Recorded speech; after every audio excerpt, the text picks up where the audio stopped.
Hi friends, எல்லோரும் எப்படி இருக்கீங்க? எல்லோரும் நல்லா இருக்கீங்களா? காலையில் நான் எங்கே கிளம்பிட்டேன்னு பார்த்தீங்கன்னா, என்னோடய சைக்கிள் வந்து பஞ்சர் ஆகிடுச்சு. பஞ்சர் ஆகி 1 மாதமாக கடந்துச்சு. யாரும் பஞ்சர் ஓட்டி தர்றதுக்கு தயாராக இல்லை. அதனால் நம்ம வேலையை நம்ம தான் பார்க்கணும் அப்படிங்கிறதுனால சைக்கிள் எடுத்துகிட்டு நான் கிளம்பிட்டேன். சீர்காழியில் தான் போய் பஞ்சர் ஓட்டணும். பஞ்சர் ஓட்டிட்டு வரும்போது வீட்டுக்கு தேவையான பொருளெல்லாம் வாங்கிட்டு வீட்டுக்கு வர வேண்டியதுதான். காலேஜ் படிக்கும்போது பஸ் இல்லாத டைமில் இது போல் நடந்து வந்திருக்கேன். எப்படியும் ஒரு அரை மணி நேரம் நடக்கணும் சீர்காழிலேருந்து எங்கள் வீட்டுக்கு. அதே போல் இப்போ ஒரு அரை மணி நேரம் வந்து சைக்கிளை தள்ளிகிட்டே போக வேண்டியதுதான்.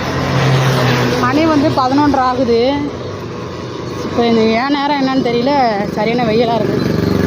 சரி ஃப்ரெண்ட்ஸ், நான் போய் பஞ்சர் ஓட்டிட்டு அதுக்கப்புறம் என்னன்னு சொல்கிறேன் ஃப்ரெண்ட்ஸ். பாய். எல்லா வேலையும் செஞ்சு முடிச்சுட்டு இன்றைக்கி கொஞ்சம் சீர்காழியில் கொஞ்சம் வேலை இருக்குது. எல்லா வேலையும் செஞ்சு முடிச்சுட்டு தான் வரணும். அவ்வளோதான் ஃப்ரெண்ட்ஸ். பிடிச்சா லைக் பண்ணுங்கள். பாய்.